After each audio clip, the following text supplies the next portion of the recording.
Hello and welcome once again to the Gaming News Canada show presented by GBG Plc. I'm your host, Steve McAllister. February will mark 4 years since we launched this media outlet slash property. When we started covering this industry back in February 2021, we really relied on a bunch of people to help us learn about the industry. Amanda Brewer, who was on the podcast earlier this week, was certainly a key figure in that. Paul Burns from the Canadian Gaming Association and others.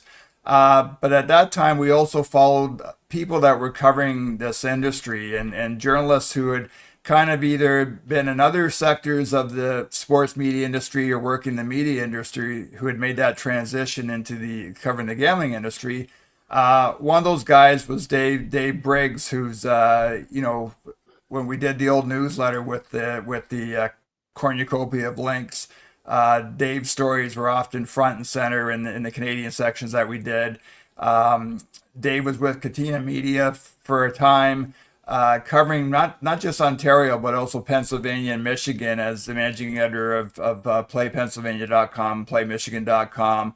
PlayCanada.com, which eventually I think became PlayOntario.com. So might need a scorebook at home to keep track of that.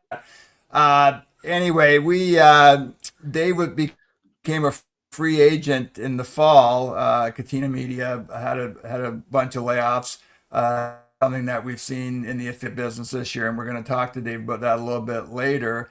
But Dave we had a conversation a few weeks ago, and Dave kindly agreed to while he's looking for his next chapter of his professional career, offered to step in and kind of resurrect the newsletter, the Gaming News Canada newsletter. So really thrilled to have Dave right now writing on Wednesdays and Fridays. Hopefully that does support him in his quest for his next gig.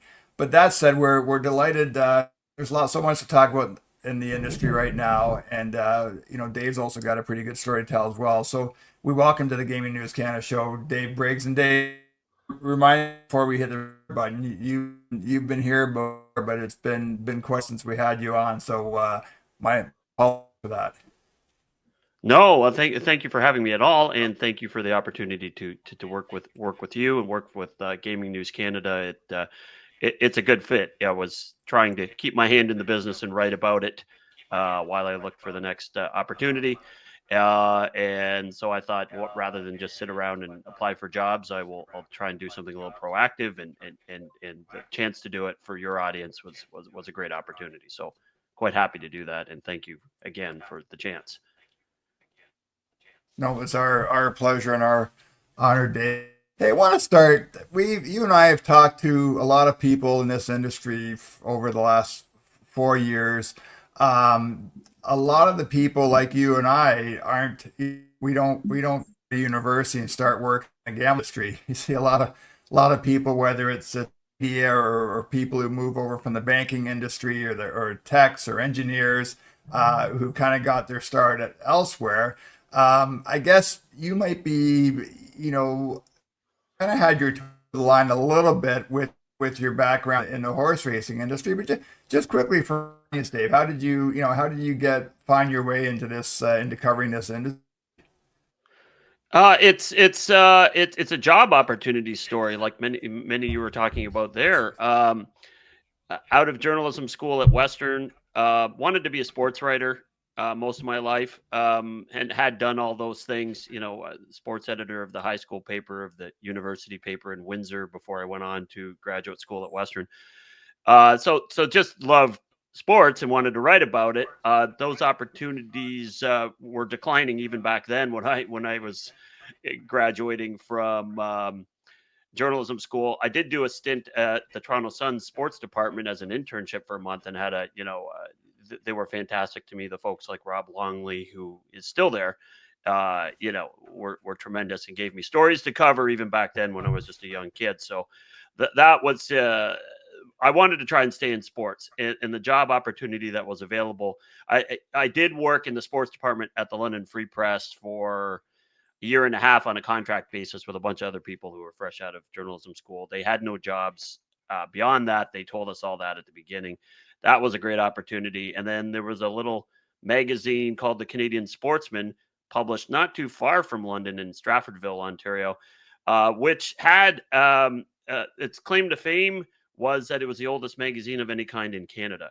So it used to cover all sorts of sports. Sometime around the early 1900s, it became a horse racing magazine, and then pretty much a harness racing magazine for the last 100 years of its existence. So it was a big harness racing publication, and we helped turn it more, less of a newspaper into more of a glossy, big, full print magazine. And it was printed right there in house in Stratfordville. So there was a printing company called Sportswood Printing. So I did that for, almost better part of from 95 right till 2013 when they got out of the business for all the reasons we know, right? Print magazines were facing problems, but there's a gambling story in there, of course, with horse racing. But one of the things that impacted the demise of the Canadian Sportsman was when they changed the slots at racetracks program in Ontario. When it was first launched, it was a big boon to all the horse racing folks because they received a direct cut of the gambling revenue. They changed that program under the Dalton McGuinty government, and they made it more of a lease land deal. And so horse racing lost a lot of money because they no longer got a direct cut. That impacted all the people who advertised with us, and that was a double hit beyond the print becoming an endangered species. So that's really the long and short of it. I went on to that to do a digital publication called Harness Racing Update, and so I've kept my hand in horse racing ever since 95, 96. Yeah, the harness racing industry is certainly something that's close to my heart, Dave. My wife's family, at least three brothers-in-law who were involved in the harness racing industry. My late father-in-law, Stuart Farrell, was a breeder. My former colleague at the Globe Mail, Beverly Smith, I think she was a regular contributor to Canadian Sportsman. And my very good friend Bruce Murray was the vice president at Woodbine Entertainment on the marketing communication side for more than 20 years, and spent most of his time there at Mohawk Raceway. And Bruce will often tell me on the golf course that he was a big fan of the work that you did back then. Just in terms, moving to Catena and covering Ariel, Pennsylvania, and Michigan, feels like that would have been a pretty great fit for you because those three markets are quite a bit alike. And what when the Ontario regulated, we launched in April 2022, there were a lot of comparisons made between the province and Pennsylvania, Michigan at that time. Yeah, it's interesting, and so yeah, as you said in the intro, it's tough to follow all these different places I worked at Catena, but it did actually start at Play Ontario, and then they morphed it into Play Canada, and Play Canada still exists. Okay. And so the one consistent part of my journey at Catena, which was almost 3 years, would have been 3 years in January, was Canada, and that was great. And so that was why I was told I was originally hired. I'm in Ontario and knew a little bit about that scene and could speak Canadian to a mostly U.S. team, and Michigan was so I went from Play Canada to PlayIllinois for a brief amount of time, and their hope was, it's a huge sports betting state, but they don't have online casinos, and part of the strategy for the regional sites for Catena was online casino, hopefully, launches of online casinos, which Right. didn't happen. From Illinois, they put me to Michigan and Pennsylvania. It was Michigan first. It's a long story we won't get into, but Michigan made sense to me as well because I'm a Windsor kid. So I spent my years in growing up going to seeing sports events in Detroit and concerts in Detroit and all those things. So I'm very familiar with Michigan and the people of Michigan. I still to this day listen to Detroit radio at home every day. So that's home for me. I understand that part of the world. So that was great. That was a wonderful opportunity because I think I understand the state a little better than others. Pennsylvania was a bit more of a culture shock. I don't know it as well, but certainly it's one of the most important gambling states in the world. And so that was a great opportunity, and it's one of their top sites on the regional side. At the end, I was also looking after Play Texas, and and PlayCA, which is California. So I've had a little dabble in a bunch of different markets, the regulated casino markets, the big sports betting markets without casinos in Illinois, and then, Texas and California, of course, the biggest states without really anything legalized. And so great education. So I appreciated that opportunity. Hey, Dave, I'm hoping maybe you can educate our audience. We talked about this a few weeks ago. I'm not sure with I can't remember with who now, but the whole affiliate model in the U.S. right now, and we know Ontario's a bit of a unique position, and I think probably a point of frustration for affiliates because they're very limited in their ability to market here in a regulated environment.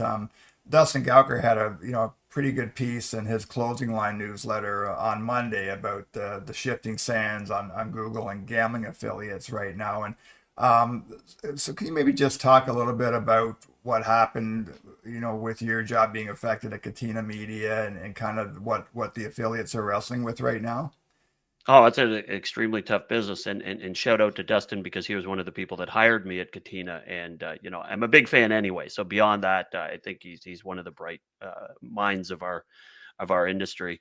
Um, it's been a tough ride for the last couple of years, and I think they've all been affected, but part of it is the lack of launches of states. That's where affiliates really make their money. That's the gold rush mentality. You come in, you have a few, just like the operators, you have a couple of months to acquire customers, and that's really beneficial to the affiliates. And there weren't as many as those as originally predicted. And then you get into the shifting sands, as you mentioned, of Google, and how does Google view the affiliate world? And that's the troubling thing. I mean, all of the affiliates hire a lot of SEO people who are trying to read the tea leaves and figure out how best to navigate this.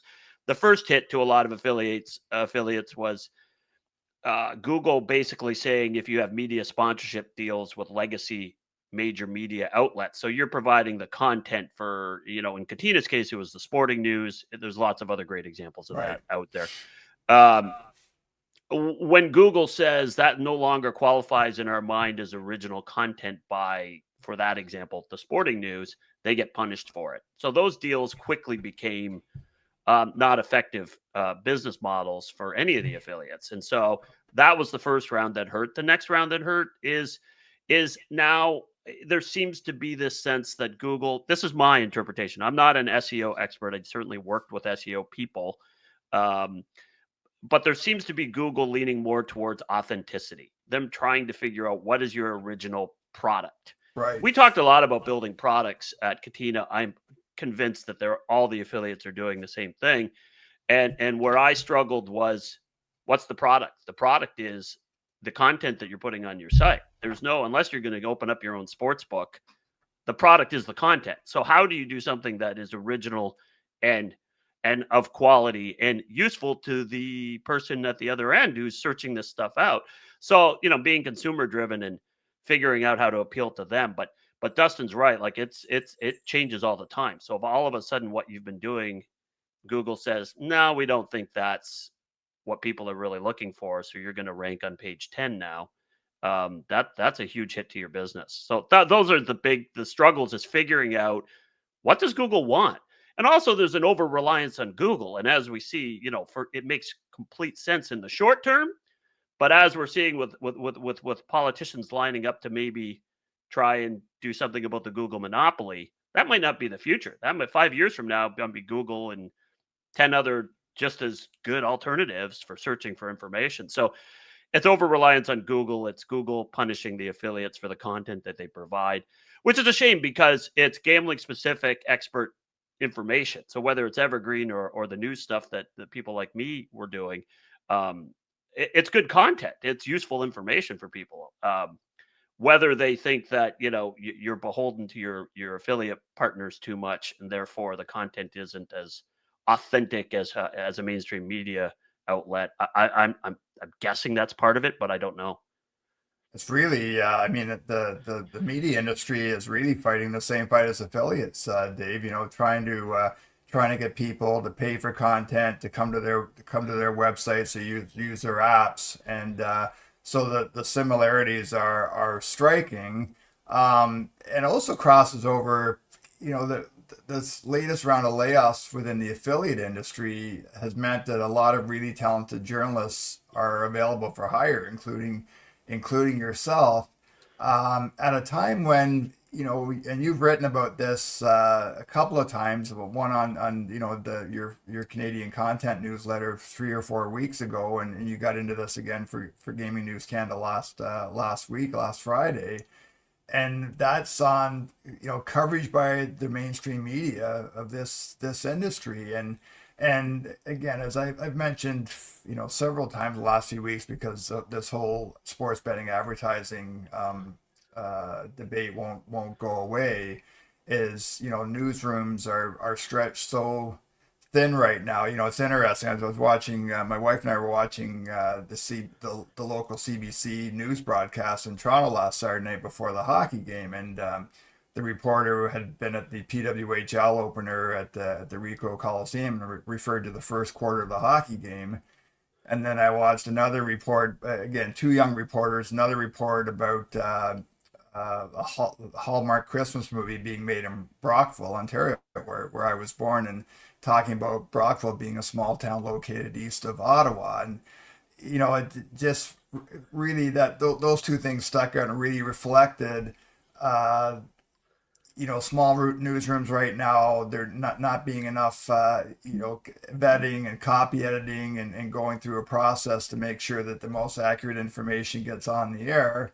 And it wasn't that long ago when I was sports here at the Globe and Mail, and we would have at least two sets of eyes read a game story or a Stephen Brunt column before it got published in the Globe and Mail.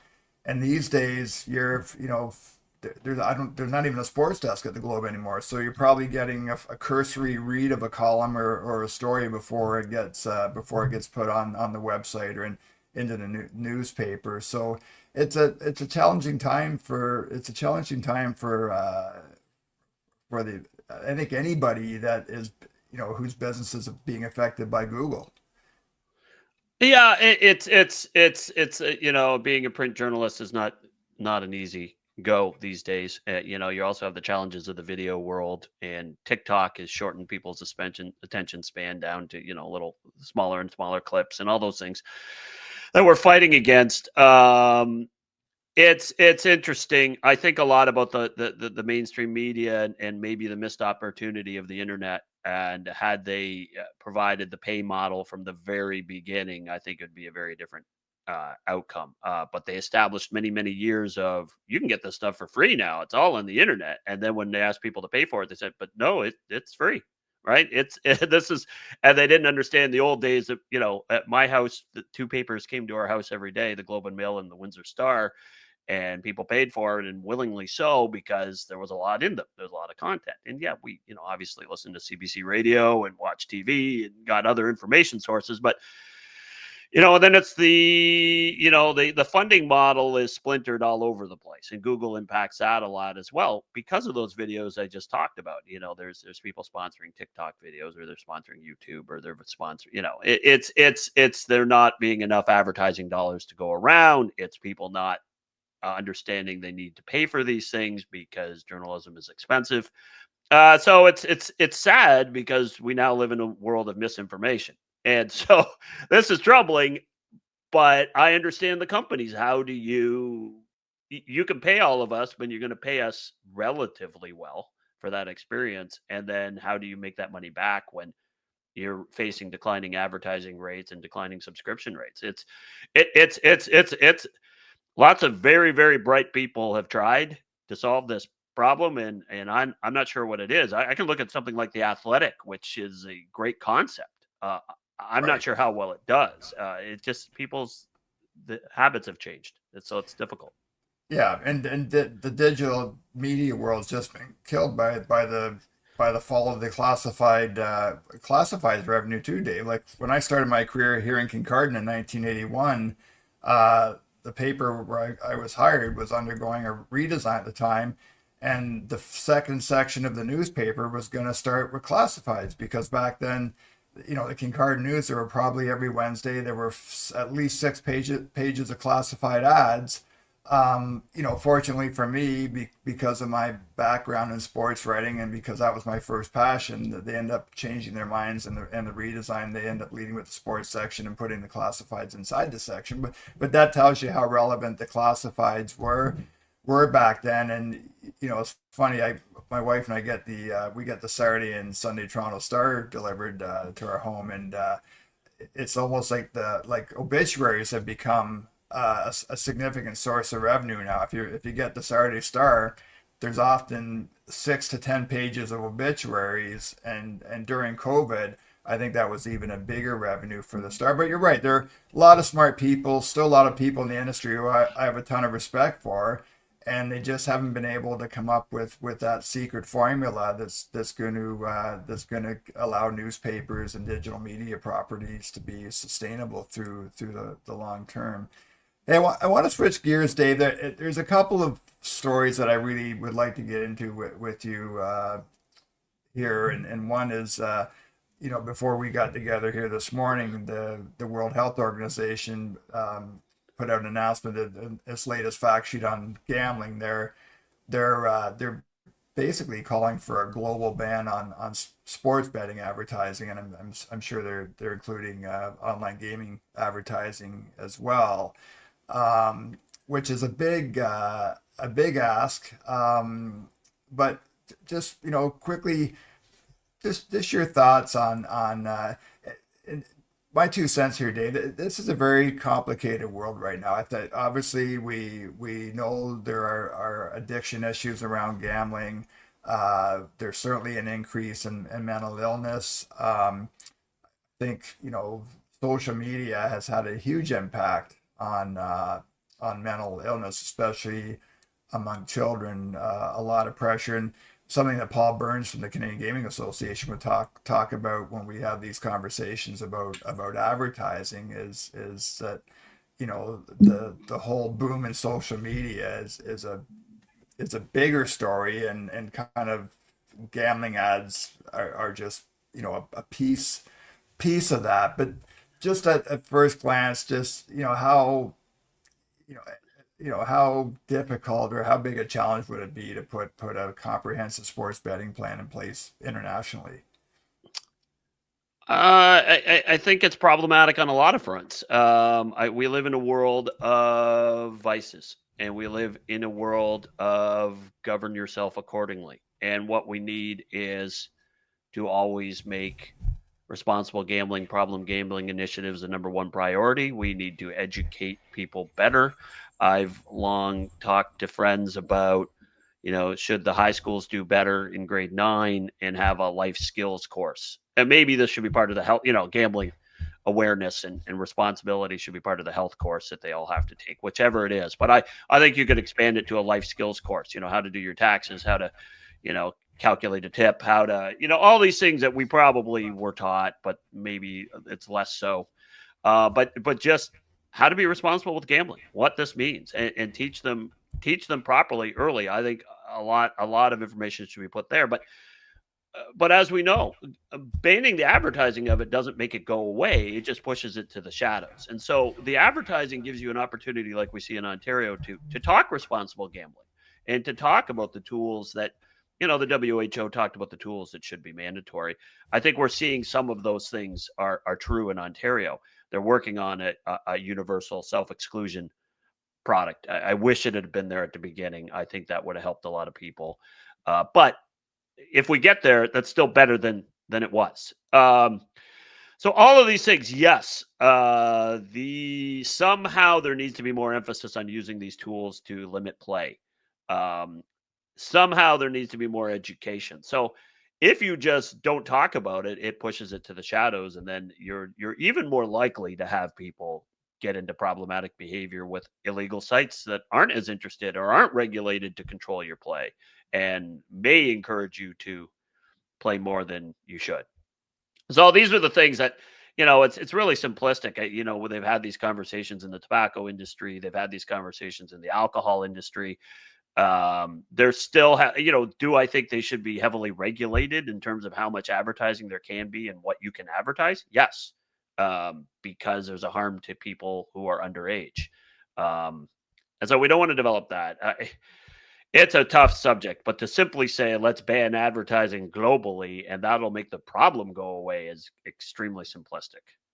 Yeah, and you're right, Dave. I mean, it's a vice industry, and as it's liquor. I mean, horse racing. Like it's funny. Before I got involved with the horse racing family, I may have been at the track once or twice in my life, and you kind of think of the quote, the degenerate gambler. And I think my first time on the races was with my roommate at university, going down to Greenwood Racetrack on a Tuesday night on the Queen Street streetcar in Toronto, and I'm thinking to myself, what the hell am I doing here? And then fast forward, to moving to Kincardine, meeting my wife, and starting to go to horse races regularly, and quite an enjoyable evening, and going and betting $2 on my father-in-law's horse to win a race, and no different than going to the movie theater and paying $6 and buying a bag of popcorn and a Coke to watch a movie. I guess the one thing I find is I do think the operators are doing everything they can with responsible gambling tools for the most part. I feel for existing customers, you can always do more. As Amanda Brewer and I were talking about earlier in the week, the Alcohol and Gaming Commission of Ontario taking a stance against athletes being used on commercials to promote wagering and gaming was a positive step. It still feels to me like there's a lot of almost so much noise out there, so many different responsible gambling advocates that sometimes the message gets lost in all that noise. I mean, we had Safer Gambling Week in the UK last week, and again, this might be inside baseball day because people like you and I we're reading this stuff every day and we're following it. So maybe that's the case, but there does seem to be a lot of noise out there around responsible gambling. And then on the other side, and this has been something we've talked about here ever since the Ontario market opened, there either isn't enough research being done so we can actually see what the impact of sports betting advertising is here in Ontario, or there is research being done, but it's not being communicated properly. Yeah, and that's a big frustration of mine. I mean, you talked about the mainstream media not having the people to properly cover this gambling industry, and they're getting some things wrong. But when I see studies, the first thing I do, they quote some study about gambling habits in Ontario or Canada or even the United States. And I look to see when that study was published, and it'll invariably say 2018, Right. 2019. And I'll go, okay, I can just toss this right now because it is a totally different world. And, one of the takeaways I've had from the mainstream media covering gambling is they're not understanding the difference between the unregulated market and the regulated market. And they constantly confuse that. And the regulated market is attacking some of the problems they're raising right now. I mean, it's doing a better job on a lot of these things, but it's interesting. I don't, I, is the responsible gambling message getting lost in the mix? Probably. Can we do better? We can always do better on this front. And one of the things that I go back to is they're saying at minimum you should have 1% of revenue go to responsible gambling initiatives. Why not make that 2%? I don't. I think if you take those things off the top before you even get started, and this is something I encourage Alberta to think about. Take that off the top. I mean, you're building sustainability into the model for everybody involved, right? For the government, for the operators, for the players, and it's just the right thing to do. So, yes, we're going to have to address this. This is probably this is going to be the great downside of all of this gambling expansion is that there are people who are going to get hurt, and what we need to do is do a better job for them and to not make it worse for future generations, right? It's you have to educate people that yes, it's your example to go to the racetrack, which I think is a fantastic evening out. I encourage everybody to go, and if you're in Ontario, go to Woodbine Mohawk Park. It's one of the great gems of horse racing in the world. Yeah, I've been to a lot absolutely. of tracks, and it's a fantastic night. Go there with some friends and do a show pool at your table. Everybody puts in $2. One person gets to pick which horse they think is going to finish in the, in the show position.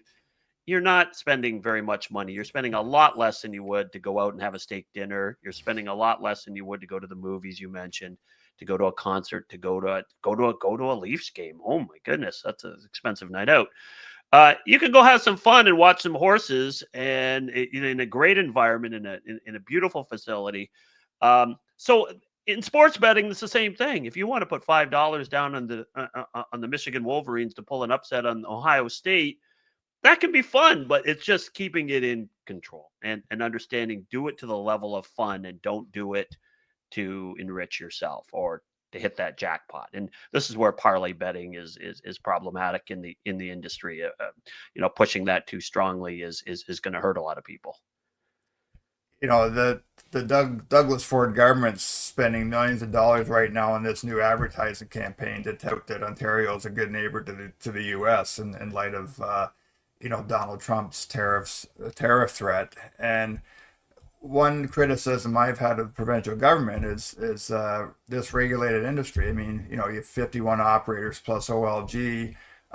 This province is taking in a lot of tax revenue from this industry, and I've yet to see the government. And again, maybe I'm missing it, but I've yet to see the government take that money and earmark it towards a campaign around addiction, or a campaign to promote responsible gambling. And it's you tell me if I missed something, Dave. But it's frustrating for me that this market will be 3 years old in April, and I think two of the biggest source of frustration. One is we haven't seen the government publicly, take the money or take a piece of that money that's coming in and put it towards some kind of a education or addiction or mental health or some kind of initiative. And then I think way too often, Paul Burns at the Canadian Gaming Association has been alone on an island when it comes to advocating for this industry. And it's been, I think you and I and others have been critical and deservedly so of the AGCO, that every time you send a media request to the AGCO, you get a boilerplate email back and it refers to a passage on their website. And I think iGaming Ontario is guilty of this as well. And I think as accessible as people as Martha Otten and Mitch Davidson have been when you run into them at conferences and that, IGO has fallen short in being an advocate for the industry and weighing in on different initiatives around responsible gambling. Yeah, I agree completely on a lot of this, and it comes back to a thing that frustrates me, which is lack of transparency. And again, I look at Alberta, and I've written this several times. If anything, and they're fairly good at that. And in fact, the ministry supposedly responsible for launching gambling in Alberta is going to be the reduction of red tape ministry, my favorite name for a ministry of all time. So Minister Nally, congratulations, great name. So in that, you would hope what they're going to do is do what they do now. I was looking up tax rates for charitable gaming in Alberta, and it's right there on a website, and it tells you what different levels there are. And by the way, it's a big number. The tax rate that the retail gambling industry pays in Alberta is huge. But listen, you've got to structure these things from the start. It's one of the criticisms I had for horse racing when they received the slots at racetracks program is take some of that money right off the top, give back to the people of Ontario in some way, build a children's hospital with a percentage of it, whatever it is, and tell everybody you did that. And then the government's less likely to come along 10 years later and say, no, we're changing that and taking your money, because they realize you're doing something constructive. So in the gambling world, the first constructive thing is responsible gambling. Say how much you're giving. In Ontario, you have to look at different ministries. Is it coming from the Ministry of Health? You have to look into the annual reports, and IGO, AGCO, whoever it is, put that front and center on your website. They have a great, IGO has a great response. They tell you what markets are regulated and where you can find them so that you can easily determine if this is a legal or illegal site. Tell everybody where the money's going. Put it there in actual percentage and dollar terms so that when people read this, they don't go, oh, yeah, that just went somewhere into a hole in the government coffers and we don't know what they used it for. So do some good with it. Tell people you're doing good with it. tell people how it's going to improve lives for Ontarians, and then maybe you win more people over. You still have to do the education piece. You still have to tell people to be responsible with it, that it can be fun in small little doses, for some people to do this, and to recognize when you might be in a problematic situation and where you can get help if you are. That's essential. But yeah, we need to, yes, transparency has to be from the very beginning. Where is this money going? What are we doing with it? It's not just so they can do ads with it and promote, the province of Ontario to the Americans or to ourselves.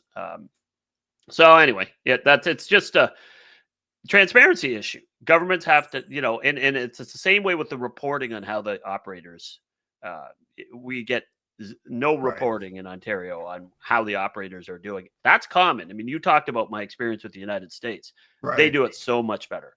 They do it so much better.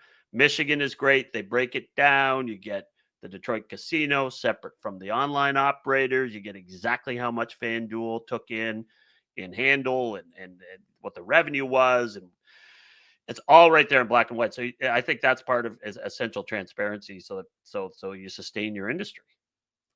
I've had several people tell me the last month, Dave, that Dr. Karen Schnarr, the head of the AGCO, has recognized that there is a problem with communications, and the AGCO is in the process, or they haven't already done so, hiring a new director or vice president of communications. And I'd love to see Karen out there a bit more. I mean, I've had really good conversations with her at conferences, but I think I'd like to see her be a louder voice. And again, in fairness to her, she's still fairly new, and the AGCO has a very a large mandate, so it probably takes time to catch up on that file.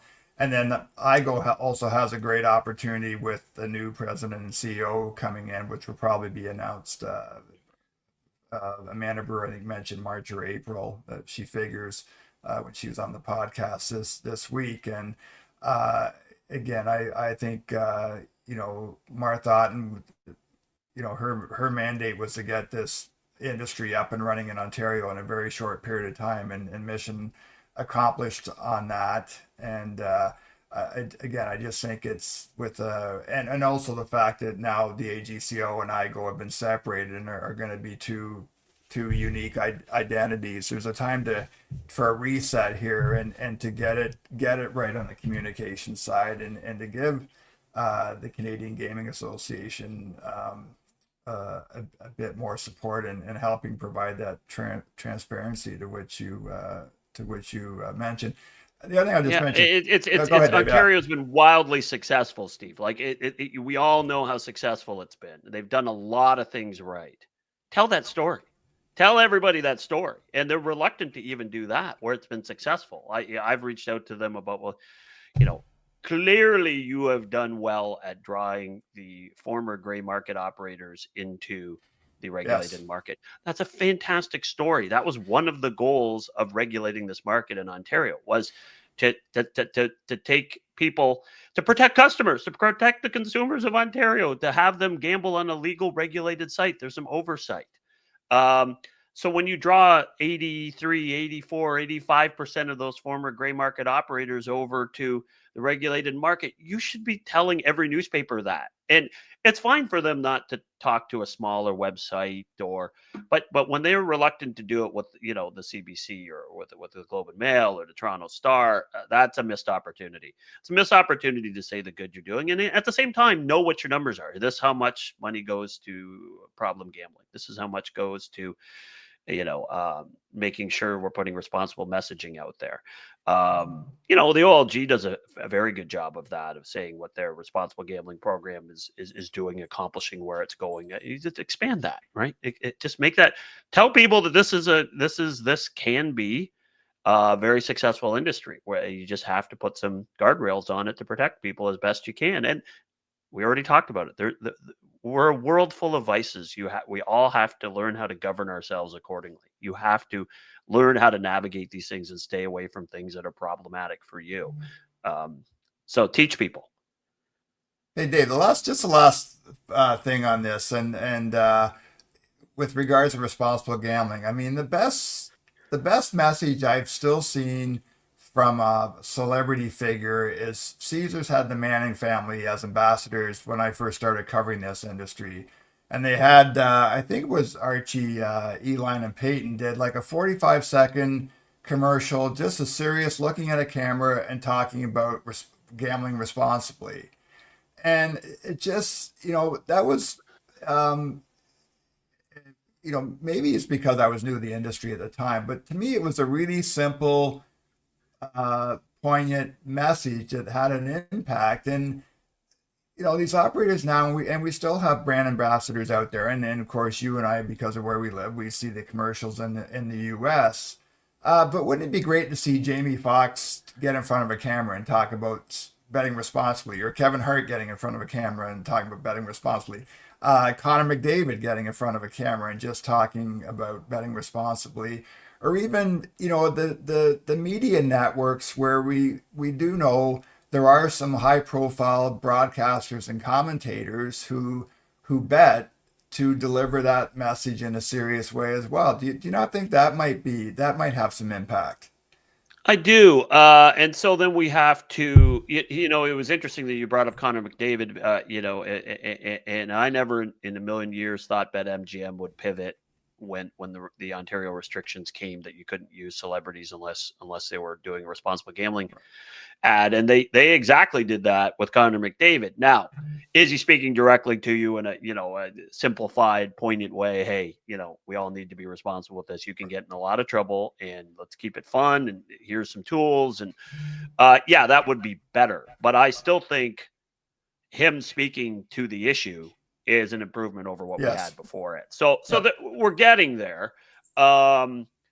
It's still that, PASPA was a long time ago now. It seems like a long time ago now. 2018, right? So Yeah, six, yeah. 7 years. 6, 7 years coming Yeah, in. yeah. So I would have hoped it would have happened by now, but I think it's going to be, there's still that gold rush mentality in this industry. There's like, get in, figure it out. We'll do all that stuff later. And that's why I'd say to people who are looking to launch like Alberta, just, think a couple of these things through. Don't take forever to launch. Of course, I'm not asking them to delay it another 2 years, but think about some of these things. How are we going to be responsible with this? And yeah, those kind of messages, that I see them a lot less in the United States. So when I'm watching U.S. specific programming, I don't see some of those things. I don't see that. The FanDuel runs that responsible gambling ad they've had for a couple of years, and I see it all the time here. Right. And at least it's something, right? At least it tells people, hey, there's tools. Take it seriously. Limit your play. Yeah, we just have to do better. So yes, could we use celebs to? I think that's a bang for your buck thing for the operator. I think they're thinking, if I'm going to have a celebrity, I want them to be signing up customers, not telling people not to play. I don't know. I don't know. I think it's going to take some celebrities who have a passion for that particular thing. And we've seen people who, it's had an impact in their lives or their lives of their family. Is you're more likely to have a person take on that as a give back to prevent others from harm. Yeah, we definitely need it, Steve. It needs to be more a part of everything, because right now it's just way too easy for people to gamble and do it unchecked. We had Tom Burdikin from FanDuel was on the podcast last month and did mention, I think 20% of FanDuel's ad spend is on responsible gambling messaging. So, and that's something that FanDuel's been pretty consistent on since they joined the market back in 2022. Hey Dave, before we go do something a bit lighter, I want to give you a chance to plug your Fresh Waves podcast, because I think anybody, I'm sure any one of our subscribers is a music lover of some type, and I think it's fantastic that you've taken your passion for music and created the podcast out of it. Yeah, thanks. It's really just a passion project for myself more than anything else. I've loved music my entire life. I think it's an essential part of my day, my mental health, all of those things. Music plays a huge part, which is funny because I can't work with music on. So it's only after I'm done working and writing that I can even have it on. But In the car, it's present. At dinner, it's present. We don't have televisions on in our house. We have music. So the genesis of the idea was at a certain age, we stopped looking for new music. We love what we love. That's what we always will love. And I get that. That's powerful. The music can be very powerful timestamp of things that have happened in your life. Music reminds you of events. And I wanted to find a way to force myself to look for new music. It's not everybody's cup of tea. I'm more in the alternative rock kind of, power pop area. That is clearly not what the kids are listening to today. So it's tough. And so I forced myself to find 5 new songs every week. And my goal is it's not about me. It's about I want to present it in a place where you can listen to the entire song and make up your own mind. So it's not clips. So we do it on a radio station called Radio Free Madness every Tuesday. It repeats a bunch of times during the Tuesday. And it's just 25 minutes. I introduce who these people are. Here's their song, where you can find it. And here it is. Here it is in its entirety. And we've played 600 songs in 154 episodes. And Cool. it's made me find so many new artists and bands and appreciate music on a different level. It's a challenge to find good music every week, and it's not going to be everybody's cup of tea, but I love doing it.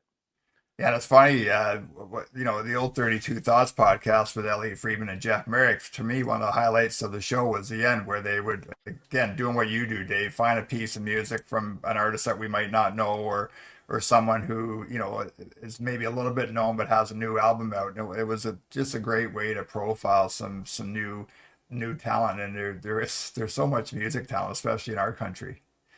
Yes. Yeah. Yeah. And it's just something that, so if no one listens, I still got a lot out of it, and I enjoy finding those things. And there's various ways you can send me recommendations. So if anybody has song recommendations, in that, the playlists are on Apple Music, and they're just look for Fresh Waves. They're on Apple Music and Spotify. There's all the songs we've played. You can get a sense and send me recommendations, because I love discovering new artists. There were a bunch I found this week that are on best of lists of 2024, and they're like, oh, okay, didn't hear this one before. So it Well, just forces me to look, not that's to play the same old stuff. That's great. Well, we'll include a link, Dave, in the Substack post when this podcast goes out with on how to find fresh ways. Dave Briggs is the interim managing editor of the Gaming News Canada newsletter presented by GBG Plc. You can read Dave's work on Wednesdays and Fridays. And I'll just mention, given our conversation about the media earlier, while we appreciate all of our subscribers, we even more deeply appreciate our paid subscribers. So if you're someone who, finds value in what we're doing with both the newsletter and the podcast, we have a group subscription rate for companies who want to keep on top of this industry. And we've been lucky here in the almost 4 years we've been doing this that we have people across so many different sectors, whether it's gambling or sports media or sports marketing, that have found some value from following what we write and what we talk about on this podcast. So we are grateful to our subscribers, but again, it's nice. It is nice when people are willing to dig out their digital wallets and buy a subscription to Gaming News Canada. We're gonna wrap it up for this episode. Hey, Dave, so great to get you on here. It's fun to just have a freewheeling conversation from a journalist perspective, and as conversations like this will rankle some people, but I think it's really important to point out what the good things that are being done in this industry. As you mentioned, Ontario has a great story to tell, and at the same time, I think if you talk to anybody in the industry, they'll be they may not admit it here, but they'll certainly tell you over the phone or over email that there's still work to be done, and just again, this is still a very young industry in this province. And they launched it in incredible speed. I mean, from the point at which it became legal to do so to the launch point was incredible. So they deserve a lot of kudos for the good that they did. They set up a pretty good structure, and probably leaning, Steve, on this transparency thing seemed like a piece for later, but it just seems like later keeps getting pushed down the road. Tell the story. That's just tell the story, because it's not all bad. And they seem, but it was one of the things that I always told American colleagues, that the Canadian politics is a little different. There's a little Right. less reluctant. They're a little more reluctant to be transparent on things. And I would explain to them that they just kind of, government agencies feel they don't have to. Whereas in the United States, they do feel it's more of a higher obligation to tell you what's going on, because that's how their whole country was built. So can we get there? I think we can. I mean, IGO's done some great transparency things already. Just go the distance. Give us more. Tell us what it's doing. Yeah. Very, very well put. You can find the Gaming News Canada show presented by GBG Plc at gamingnewscanada.ca. You can also find it on the Gaming News Canada channel on YouTube and on the various podcast platforms as well. Hey Dave, we won't wait so long to get you back on again, but really appreciate your time, and we look forward to reading the newsletter this week. Thanks, Steve. I appreciate your time as well. Thanks. Thanks again to all of our listeners, and we will see everybody again very, very soon. Thank you for listening to the Gaming News Canada show. Sign up for our newsletter at gamingnewscanada.ca. Follow Steve McAllister on LinkedIn. Message Steve if you're interested in being a sponsor or featured guest.